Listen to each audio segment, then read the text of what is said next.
Vie de famille.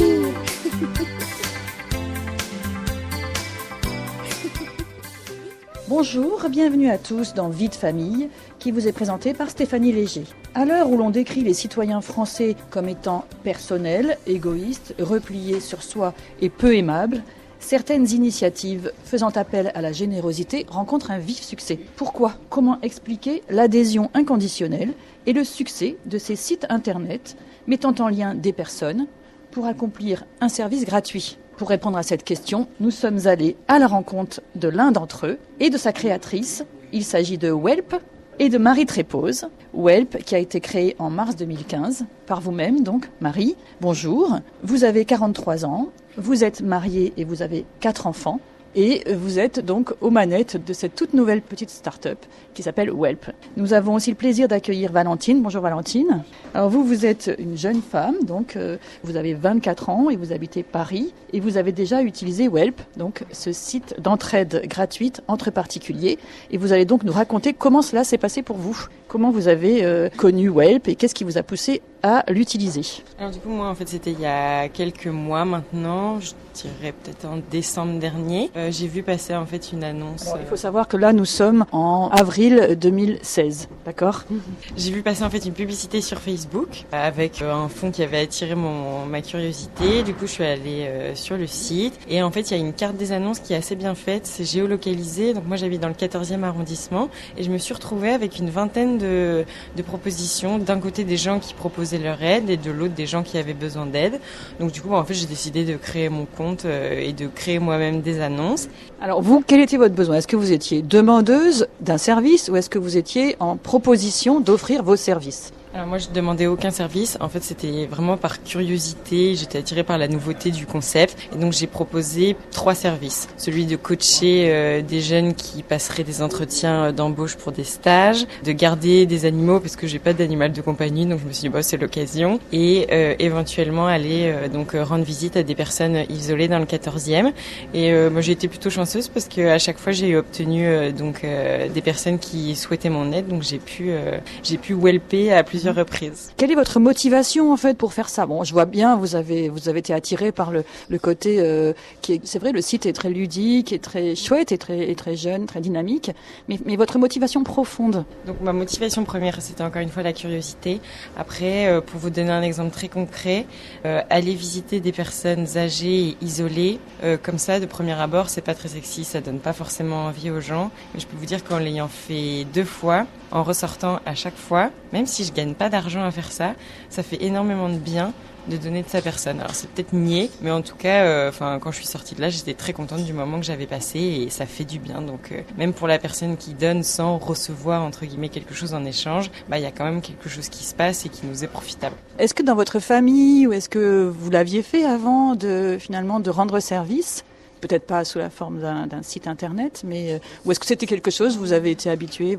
M'engager auprès d'associations, etc. Non, très honnêtement, je l'ai jamais fait parce que j'ai jamais eu la curiosité d'aller sur le site de la Croix-Rouge ou de grandes associations comme ça. Après, finalement, sur Welp, c'est du bénévolat, entre guillemets, de proximité, aider son prochain. Et donc, dans ces cas-là, je pense que oui, je l'ai fait à plusieurs reprises avec les personnes de ma famille ou mes amis. Mais je l'avais jamais fait avec des personnes que je ne connaissais pas. Marie Trépose, déjà pourquoi Welp, le nom, d'où vient-il? Alors bonjour, le nom en fait c'est tout bête, c'est tout simplement la contraction de We Help, voilà, nous aidons en anglais, parce que derrière Welp il y a vraiment l'idée de s'aider aussi quand même un petit peu réciproquement. Voilà, on se rend des services, on n'est pas obligé de cette réciprocité, mais c'est quand même un petit peu l'esprit derrière. On peut demander de l'aide mais aussi en proposer. Et qu'est-ce qui vous a poussé à le créer, Welp, finalement? L'élément déclencheur, ça a été quelque chose ou pas? Oui, en fait, ça a été, comme souvent, quand on crée comme ça sa petite entreprise, c'est une expérience personnelle.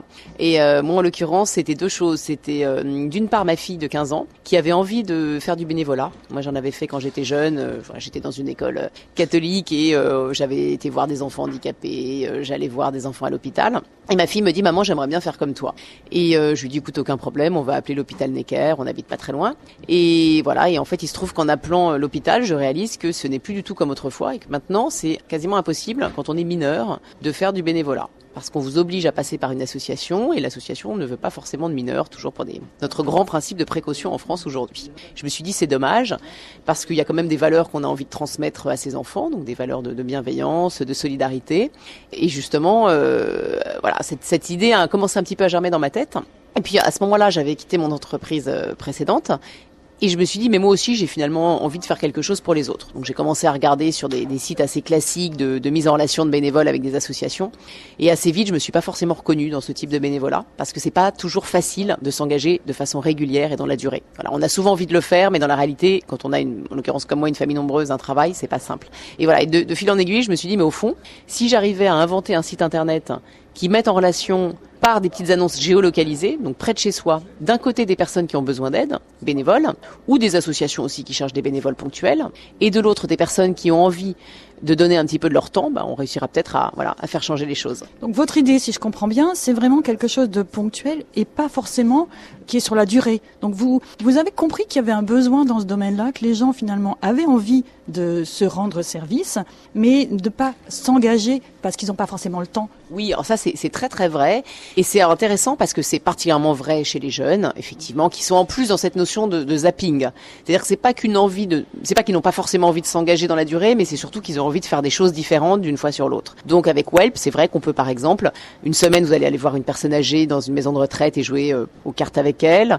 La semaine d'après, vous pouvez dépanner un parent avec un enfant et donner un petit cours de maths. La semaine suivante, aller garder le chien de quelqu'un. Donc c'est sympa parce qu'à chaque fois, c'est des nouvelles rencontres. Et c'est vrai, c'est ce que recherchent beaucoup les jeunes.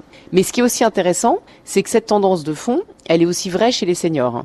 Parce que avant, les seniors étaient, je dirais, la première source pour les associations. Et en fait, c'est un peu moins le cas aujourd'hui parce que les jeunes seniors, en particulier, n'ont pas envie non plus de se mettre trop de contraintes. Ils ont des petits-enfants, ils ont envie de pouvoir s'en occuper, ils ont envie de pouvoir voyager, de pouvoir partir en vacances. Et donc, l'idée de cet engagement régulier associatif n'est pas toujours compatible avec ces nouveaux modes de vie. Voilà, donc l'idée avec Welp, c'est de se dire finalement, il y a beaucoup de personnes qui ont 1 heure, 2 heures, 3 heures de leur temps à donner une fois par semaine, une fois par mois, une fois tous les 6 mois, mais en fait qui ne passent pas à l'acte parce qu'ils ne savent pas comment et qui n'ont pas envie de cet engagement dans la durée. Je vais revenir à Valentine. On va prendre un exemple de ce que vous avez fait, d'un service que vous avez rendu. Comment ça s'est passé? Est-ce que vous avez eu envie de continuer après avec cette même personne? Premier exemple, comme je vous ai dit, j'ai pas d'animal de compagnie, donc j'ai posté une annonce en disant que je voulais bien garder l'animal de quelqu'un si la personne partait en vacances. Et donc du coup, il y a un monsieur qui m'a contacté, qui habite dans le 14e et qui avait besoin donc que je garde son petit chat Nano pendant une semaine. Donc on a échangé en fait sur Welp, puisque donc cette personne-là a contacté mon annonce, j'ai reçu un email et donc parce que j'ai accepté sa demande, du coup il y a la messagerie automatique qui s'est enclenchée, donc c'était possible de discuter. On a convenu en fait d'un rendez-vous, on a échangé les coordonnées téléphoniques, etc. Et ce qui était pas mal aussi, c'est que sur Welp, par exemple, moi j'ai un profil et sur mon profil sont renseignés des commentaires laissés par d'autres personnes avec qui j'ai pu être en relation. Et donc pour ce monsieur-là, comme finalement je le connaissais ni d'Ève ni d'Adam, c'était un petit peu le fond de ma question, c'est-à-dire est-ce que les gens sont méfiants quand même, surtout peut-être les personnes âgées, de faire rentrer chez eux des gens qu'ils ne connaissent pas? Je pense que oui. Enfin, moi personnellement, évidemment, je vais rester méfiante parce que, sait-on jamais, il peut très bien avoir des personnes mal intentionnées sur le site. Mais donc du coup, je suis allée me renseigner sur le profil de la personne. J'ai vu qu'il y avait d'autres commentaires, qu'il avait été dépanner quelqu'un en bricolage, que ça s'était très bien passé, qu'il avait une bonne note entre guillemets, qu'il avait réalisé déjà 4 actions sur le site. Donc j'étais déjà plutôt rassurée. Et en plus, je l'avais eu donc aussi au téléphone et voilà, il avait une bonne voix. Donc je me suis pas dit attention. Et donc finalement, je suis allée chez lui. Donc j'ai rencontré son épouse, le petit chat. Il m'a expliqué un peu tout ce que j'allais devoir faire. Et puis une semaine plus tard, il est arrivé donc avec le petit chat, 2-3 croissants pour le petit déjeuner. Et donc du coup, j'ai gardé le chat pendant une semaine. Et ensuite, donc à la fin, il est venu le reprendre. C'était sympa parce qu'en fait, il était parti avec son épouse au Portugal et donc du coup moi je demandais rien en échange, mais voilà, il m'a amené une petite boîte de chocolat, donc très gentil. Et finalement donc il m'a dit que la prochaine fois si jamais il partait en vacances, est-ce qu'il pourrait me recontacter? Donc oui, évidemment, avec grand plaisir. Et pour les autres expériences, c'était aussi positif? Vous avez pu créer finalement des liens un petit peu avec les personnes? Alors, il y a une personne à qui j'ai donné, entre guillemets, des cours de français, même si je suis absolument pas professeur. Et donc, cette personne s'appelle Adi. En fait, c'est une Américaine qui a décidé de venir s'installer à Paris pour monter son agence de marketing, en conseil, etc. Et en fait, elle travaille qu'avec des anglophones, ce qui fait qu'elle peut pas parler français avec des Français régulièrement. Et donc, du coup, on s'est vu à 3-4 reprises. Et en fait, c'est très sympa parce que donc elle vient de Californie. Moi, j'ai eu l'occasion d'habiter un petit peu là-bas. Et donc, du coup, on a vite eu quelques points communs et pas mal de choses à se raconter. Donc, on s'est vu à plusieurs reprises, oui. Donc, c'est un lien sympa qui s'est créé. Merci Valentine. Marie, c'est ça le but finalement aussi, de créer du lien entre les gens dans un voisinage d'une grande ville où les liens, on l'a dit un peu en introduction, sont quand même distendus maintenant. Oui, tout à fait. C'est vraiment l'idée de Welp. C'est en fait de recréer ni plus ni moins l'entraide qui existait de façon très naturelle autrefois dans les petits villages, dans les petites villes. Ou dans les familles qui vivaient un peu entre eux. Oui, c'est vrai. Hein. Bien sûr, on avait souvent plusieurs générations dans la même famille. Et c'est vrai qu'on a perdu tout ça. C'est dommage. Et encore une fois, je suis convaincue qu'il y a énormément de personnes qui ont ce besoin ponctuel d'aide, mais qui ne sont, pour moi, c'est tous ces Français qui sont à 5-10 euros près par jour aussi et qui ne peuvent pas se permettre de s'offrir un certain nombre de services. Quand on prend l'exemple d'un cours particulier qui coûte 20 euros de l'heure, c'est très cher. Quand on sait qu'un Français a en moyenne 30-40 euros par jour pour vivre, c'est très très cher. Un babysitting à 8 euros de l'heure, c'est cher aussi. Et toutes ces personnes, en fait, ne sont pas nécessairement des personnes dans le besoin en tant que tel, mais qui ne peuvent pas s'offrir tous ces services. Et d'un autre côté, je suis convaincue aussi qu'il y a énormément de gens, on le voit parce qu'il y a quand même 20 millions de bénévoles en France aujourd'hui. 20 millions, c'est 40% de la population de 18 ans et plus. Et donc toute cette population qui sont des sortes de bénévoles soit actifs, soit en puissance, ne demande finalement que de leur donner la possibilité d'aider, mais à partir du moment où c'est simple, où c'est près de chez eux, où c'est ponctuel, où c'est pas trop engageant. Voilà. Donc c'est vraiment toute l'idée de Welp, et derrière ça, bien évidemment, de recréer du lien. Et du lien aussi intergénérationnel. On a beaucoup d'annonces sur le site autour de la visite de personnes âgées. Et c'est super parce que c'est des choses qu'on peut même également faire en famille. Donc par exemple, moi je vais effectivement avec ma fille de temps en temps, celle qui a 12 ans, on va jouer au Scrabble avec une dame dans une maison de retraite. Et donc, vous avez le temps, Marie, de faire ça en plus de Welp. Je sais pas comment vous faites. C'est en même temps oui et non. C'est-à-dire que oui, c'est des petits moments où j'arrive à dégager un petit peu de temps. C'est pas toutes les semaines également. Et j'utilise Welp. Et je vois. Alors ce qui est très amusant, c'est que du coup vous testez Welp en même temps vous-même. Et voilà. Et bien sûr. Et alors c'est amusant parce que je vais vous raconter aussi 2 anecdotes. Donc j'ai 4 enfants, j'en ai une de 15 ans, des jumeaux qui ont 12 ans et une petite dernière de bientôt 6 ans. Et je regarde un peu la façon dont mes jumeaux de 12 ans utilisent Welp en fait, parce que je les laisse pas mal faire. Donc je regarde et en fait eux ils cherchent des idées de choses à faire. Et pour la petite histoire, mon fils donc de 12 ans et demi a vu par exemple qu'un petit garçon autiste, la maman avait mis une annonce pour ce petit garçon autiste qui avait besoin de quelqu'un pour lui apprendre à faire du skateboard, chose que mon fils aime bien. Il a répondu à l'annonce. Voilà, donc je trouve ça super sympa parce qu'en fait il aurait jamais eu l'idée de proposer naturellement d'aller faire du skateboard avec un enfant un enfant autiste par exemple. Donc ça donne des idées. Ma fille dans l'autre sens, elle a pris des cours de manga, donc vous savez les dessins manga japonais, parce qu'elle adore dessiner, et elle a vu qu'il y avait une étudiante de lycéenne qui a dit moi je veux bien j'adore ça et je veux bien proposer des cours de manga. Donc elle prend des cours de manga. Partager sa passion aussi, ça peut être un but. Exactement, voilà. Donc en fait, Welp, c'est vraiment tout ça que j'essaie de créer avec Welp, c'est à la fois finalement donc d'aider des personnes qui peuvent pas s'offrir des services, mais c'est aussi tout simplement créer du lien entre des personnes qui ont des passions à partager. Voilà. Donc là, c'est pas une question d'argent derrière, en fait, c'est une question qu'on a une passion. Moi, j'ai aussi une passion, c'est la cuisine saine détox. Donc je fais par ailleurs, j'organise aussi des séjours de détox, de jeûne, de randonnée, etc. Attention parce que là, vous allez avoir des auditeurs qui vont vous appeler pour ça aussi. Ils peuvent regarder, j'ai des petites annonces. Alors, à ce moment-là, il faut regarder sur Paris. Vous mettez cours particuliers Paris 5e et vous allez tomber sur des petites annonces où je propose des cours de cuisine saine et gourmande. J'apprends aux gens à faire des jus, des smoothies. Je les coach en nutrition. On reviendra vous voir pour une autre émission sur cette passion, cette nouvelle passion. Bon, nous allons continuer bien sûr à parler de Welp, ce site internet original qui propose de mettre en relation des personnes voisines entre elles. Certaines ont un besoin particulier et ponctuel, d'autres ont envie de rendre service sans pour autant s'engager sur du long terme. Nous parlons aujourd'hui d'un site internet qui s'appelle Welp. La contraction de We Help nous a expliqué Marie Trépose, sa créatrice. Et ce site a pour vocation de mettre en lien des personnes ayant besoin d'un service ponctuel, entre des personnes qui ont besoin d'un service et d'autres qui proposent leur service, selon leur disponibilité et leurs compétences. Tout cela de manière gratuite. Nous sommes en compagnie de Marie Trépose, donc la créatrice du site Welp, et de Valentine, qui l'a utilisé de manière assez fréquente finalement. Dans une première partie, nous avons vu que Welp a rencontré un grand succès dès sa création. Nous sommes déjà, Marie, à bientôt 10 000 utilisateurs habituels. c'est cela. Le site est également largement consulté. Il faut dire qu'il se présente de manière très conviviale. Dans notre seconde partie, nous allons rentrer un peu plus dans le détail de l'utilisation du site. On a déjà vu avec Valentine ce qu'apportait cet échange aux personnes et on s'est rendu compte déjà que Welp va bien au-delà de sa vocation initiale. Marie Trépose, donc on a eu le témoignage de Valentine. Comment assurez-vous la sécurité de façon, pour Valentine ça s'est bien passé, elle n'a pas rencontré de gens mal intentionnés, mais est-ce qu'on peut être sûr que tout va bien se passer ? C'est une très bonne question parce que c'est effectivement un des sujets, comme on est beaucoup sur des particuliers entre eux. Comment est-ce qu'on s'assure que ça va bien se passer comme vous le dites ? Alors, il faut avoir en tête tout d'abord, après chaque Welp, c'est-à-dire chaque fois que quelqu'un a aidé ou a été aidé, il va mettre un témoignage sur le site et mettre une sorte de note sur 5 étoiles pour raconter un petit peu la façon dont l'expérience s'est passée. Et tout ceci, donc la note moyenne et le commentaire libre, sont visibles de tous les utilisateurs. Vous voyez, un petit peu comme ce qui se pratique sur Airbnb, sur Uber, Blablacar. Donc ça, c'est, je dirais, le premier gage de confiance. En fait, il se construit au fur et à mesure, tout simplement par l'enrichissement permanent de la communauté.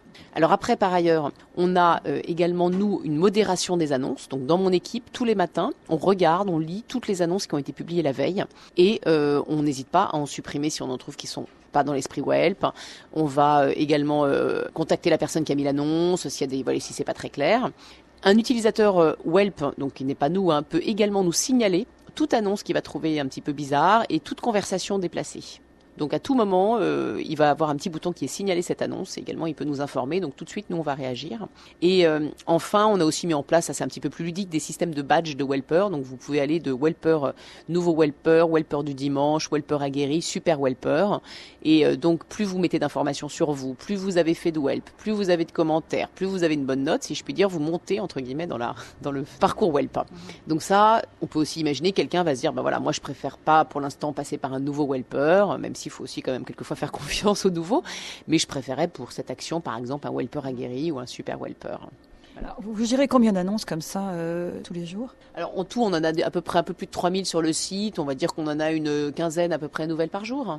Après, et comment vous faites donc dans le concret, avec quel personnel vous faites ça ? Vous avez dit que c'était un site d'entraide gratuite, donc comment vous vous financez ? Alors effectivement aujourd'hui moi j'ai un salarié qui est mon directeur technique et sinon je fonctionne avec des stagiaires. J'aimerais bien pouvoir embaucher plus, donc pour me financer, tout d'abord moi j'ai quand même mis de l'argent personnel au démarrage de Welp. Je ne me paye pas, comme souvent quand on monte sa start-up. En revanche, j'ai réussi à lever de l'argent l'année dernière auprès de ce qu'on appelle les business angels, qui ont cru et qui croient au modèle Welp. Et là, je suis également en train de faire une levée de fonds, ce qu'on appelle en crowdfunding for equity. Alors, c'est un terme un petit peu barbare. Vous allez nous expliquer tout ça en français. C'est du financement participatif. C'est-à-dire qu'en fait, toute personne, un auditeur, n'importe qui, peut décider de mettre à partir de 150 € un petit ticket dans Welp et il devient actionnaire de facto de Welp, en fait. Donc ça, c'est ça qui me permet de me financer. Mais derrière tout ça, j'ai aussi bien sûr ce qu'on appelle un business model à construire. Parce que je ne peux pas juste vivre, entre guillemets, de la générosité, des subsides ou de mes levées de fonds. Donc pour ça, en fait, mon modèle tourne autour de ce qu'on appelle le B2B, donc le business to business. C'est-à-dire, en l'occurrence, mes clients sont des collectivités locales, donc des mairies, qui vont utiliser Welp, en fait, et récupérer toutes les annonces d'entraide de leur ville et pouvoir, en fait, avoir une visibilité sur mon site en tant que ville un petit peu label Welp. Donc je discute avec un certain nombre de mairies. J'en ai déjà signé une qui est la mairie de Sèvres. Et j'ai également des entreprises partenaires. Et les entreprises, en fait, ce qui va les intéresser, c'est que je vais les aider à mettre en avant de façon ludique et participative leur politique RSE. Donc la RSE, c'est la responsabilité sociétale des entreprises.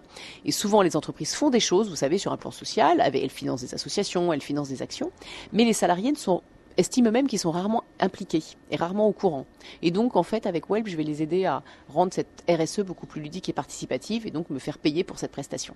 Donc ça, c'est un projet, c'est le futur de Welp, ça, Marie ? Oui, c'est un futur très très proche parce que je suis déjà en train de signer avec des premières entreprises. Et comme je vous disais, j'ai signé également avec la mairie de Sèvres et je discute avec un certain nombre de mairies un petit peu partout en France. Donc là, on n'est plus entre particuliers, mais on est finalement entre salariés de l'entreprise ou ça va au-delà ? Oui, mais en même temps, le salarié de l'entreprise, c'est toujours un particulier. En fait, c'est toujours une personne finalement qui va avoir besoin d'aide ou qui va proposer son aide, voyez, ou une association qui va également chercher des bénévoles. Donc on est toujours sur de l'individu. Ça, c'est ça pour moi qui est extrêmement important dans Welp. Donc on reste là-dessus quand même. Donc là, vous trouverez quand même du financement, clairement, ça va aller vite, j'imagine. Mais j'espère. C'est le but, oui. Et mon objectif étant quand même d'être à 50 000 Welpers à la fin de l'année et à 500 000 à la fin de l'année 2017. Donc il faut que j'aille vite. Oui, donc là, nous sommes à Paris, mais est-ce qu'on peut utiliser Welp en dehors de Paris? Vie de famille, c'est surtout diffusé à Nantes. Qu'est-ce qui se passe donc en province, éventuellement à l'étranger? Alors bien sûr, on a même plus de Welpers en dehors de Paris qu'à Paris, puisqu'on est aujourd'hui quasiment à 2/3 de Welpers qui sont en dehors de Paris, région parisienne. Et ça, c'est une très bonne nouvelle, parce que je veux absolument pas en faire un concept parisien. Alors comment ça marche le site, tout simplement? Vous allez sur le site, vous créez votre compte, soit vous regardez les annonces qui sont déjà en ligne près de chez vous. Imaginons que vous envoyez une qui vous plaît, vous dites bah tiens, quelqu'un propose son aide en bricolage, ça tombe bien, j'ai besoin de monter mon armoire Ikea. Vous cliquez sur je contacte la personne. Elle va être informée et vous rentrez en relation. Vous pouvez aussi vous-même mettre votre propre petite annonce. Vous avez pas trouvé de bricoleur du dimanche près de chez vous, vous allez mettre une annonce pour dire j'ai besoin d'aide pour monter mon armoire Ikea. Là, quelqu'un va peut-être welper votre annonce et là, idem, vous allez vous mettre en relation. Maintenant, dès qu'il y a une petite annonce qui est créée, il y a un cœur qui se met sur la carte de France de Welp. Donc en fait, on peut être potentiellement partout. Dès qu'il y a des Welpers, dès qu'il y a des annonces, en fait, il y a une présence de Welp. Alors si on regarde par exemple sur la région nantaise, donc je regarde en même temps que je vous parle, je découvre que Laurence propose de faire des visites de courtoisie et également de faire des cartons pour un déménagement, ce qui est plutôt sympa, parce qu'en général, c'est assez... Je suis en plein déménagement en ce moment et je confirme que c'est très stressant, pas drôle. Vous avez Denis qui propose son aide pour faire des travaux d'intérieur. Là, c'est sympa aussi parce que le bricolage, c'est pas le fort de tout le monde. Margot qui va proposer d'aider à la réalisation de vidéos teaser pour des associations. Donc intéressant parce qu'une association n'a pas souvent les moyens. Non mais ça m'intéresse beaucoup ça pour mon association. Ben voilà. Isa qui propose de garder des enfants à partir de 3 ans. Céline qui propose de faire des visites. Elisa qui propose aussi d'aider au déménagement. Sophie qui va donner des cartons, qui va rendre visite à des chats. Il y a beaucoup de femmes quand même, beaucoup de jeunes. Et c'est vrai qu'on a aujourd'hui sur le site plutôt 60% de femmes. Ça c'est vrai. Voilà. Et dans l'autre sens, il y a des personnes aussi qui ont besoin d'aide à Nantes. On a des associations qui vont avoir besoin de Welp. Par exemple, l'association Au bout du fil. Ça c'est des appels de personnes un petit peu en difficulté. Quelqu'un qui a besoin d'apprendre l'anglais. On a l'association Lire et faire lire. Mathieu qui anime l'antenne de Nantes, qui a besoin de personnes pour venir faire de la lecture. Donc ça c'est pour des seniors. On a quelqu'un, Elisa, qui aimerait bien apprendre la langue des signes. Voilà. Lomia qui cherche de l'aide en bricolage. Voilà. Également Sarah, pareil, impose d'un lustre, besoin d'aide en anglais. Donc on est sur des choses extrêmement variées. Et vous voyez finalement des associations qui après peuvent recruter par ce moyen-là aussi, c'est-à-dire quelque chose qui va devenir du long terme? Ah bien sûr. Moi, l'idée en fait c'est quoi? C'est de se dire les gens vont être attirés sur Welp par le côté finalement facile, ponctuel, près de chez soi. Mais si derrière il y a une relation sur le long terme qui se crée, j'en suis la première ravie. Je cherche pas du tout à ce que les gens ne fassent que du ponctuel. Mais je me rends compte que c'est plus facile de les faire venir petit à petit au bénévolat comme ça que de leur dire dès le démarrage vous allez être obligé de faire ça toutes les semaines pendant 1 an.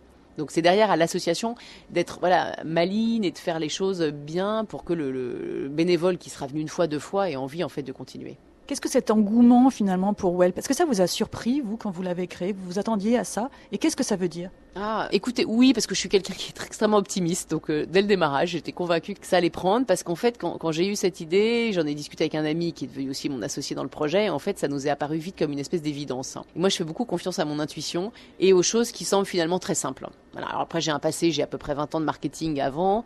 Et c'est vrai que j'ai aussi choisi un axe avec Welp. Et c'est important en marketing de faire une chose et d'essayer de le faire bien. Et de pas essayer de tout faire. Donc, j'ai pas voulu, par exemple, lancer un site où l'entraide, la réciprocité est obligatoire. Il y a des sites qui font ça. Voilà. J'ai pas non plus voulu lancer un site qui est uniquement sur du voisinage, mais qui mélange du service gratuit et payant. Parce que je me suis dit, au bout d'un moment, il y a toujours un parent pauvre. Et en général, le parent pauvre, c'est le service gratuit. Voilà. Donc après, j'ai quand même regardé un petit peu tout ce qui se pratiquait sur le marché. Et je me suis dit, voilà, il faut que je choisisse un axe. Et donc, je me suis dit, cet axe, c'est finalement des particuliers entre eux. Même si, encore une fois, on a aujourd'hui 30% des annonces qui sont des annonces d'associations. Hein. Mais je fais quand même un travail pédagogique aussi avec les associations pour les aider à formuler différemment leurs annonces. Alors ça, c'est intéressant. Voilà, vous les aidez à formuler leurs annonces. C'est bien aussi. Tout à fait. Alors que ce soit des associations, on a aussi beaucoup de maisons de retraite qui utilisent Welp. Je vais vous donner juste un exemple.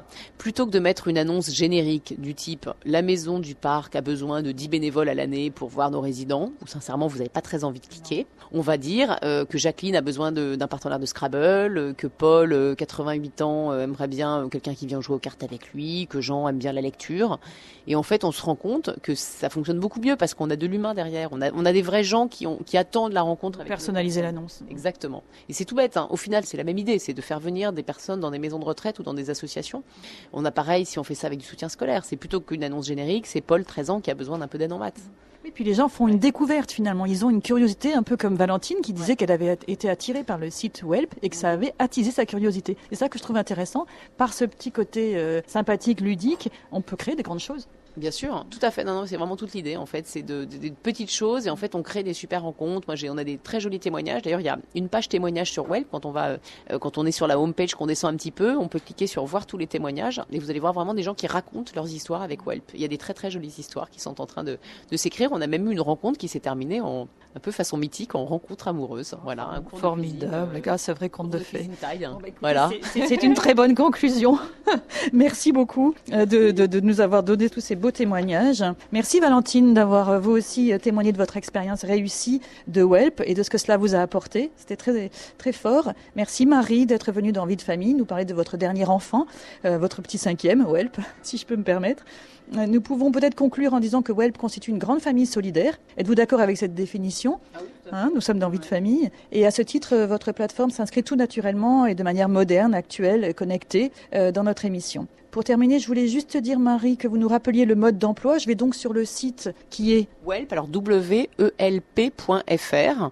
Voilà, on peut dès le démarrage sans même s'inscrire voir les annonces et on peut également s'inscrire tout simplement avec un email, un mot de passe et en s'inscrivant, on reçoit d'ailleurs tous les 15 jours les annonces près de chez soi. Formidable. Merci à vous tous qui nous écoutez activement. Vous pouvez bien sûr réagir à nos émissions en appelant le répondeur des auditeurs. Vous pouvez également réécouter cette émission grâce au podcast en allant sur le site de Fidélité, rubrique Vie de famille. Nous nous retrouvons